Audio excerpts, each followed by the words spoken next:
L'homme qui murmurait à l'oreille des chevaux. C'était un film superbe avec Robert Redford. C'est aussi au-delà du cinéma un vrai métier, celui de comportementaliste équin. Leur mission, apprendre aux chevaux à accepter la présence de l'humain. Rencontre en Mayenne signée Pierre-Éric Cali et Florie Cotenceau. Oui, ça c'est bien. Ouais, good boy. Flore Roux est comportementaliste équin. Après avoir passé 2 ans en Australie, elle intervient un peu partout en France, comme ici avec les chevaux du refuge de l'Arche. Il s'agit d'animaux saisis par la justice, souvent maltraités, dont il faut savoir gagner la confiance. Voilà, ça c'est mieux.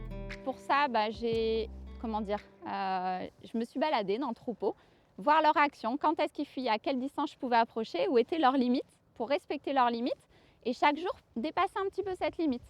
Donc tout ça en leur parlant, ils sont habitués à moi, à ma voix, à ma présence.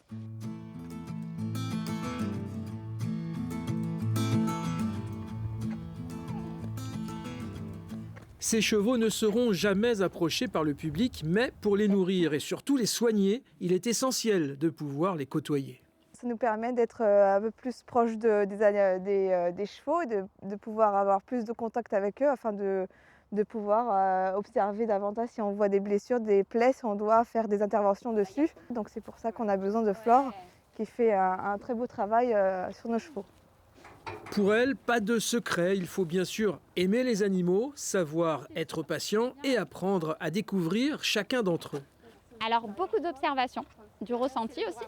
Il faut vraiment, par exemple là on voit Gaïa, vous avez vu, là, elle a les oreilles en avant, la tête relativement basse, elle vous regarde parce qu'elle n'a peut-être jamais vu une caméra.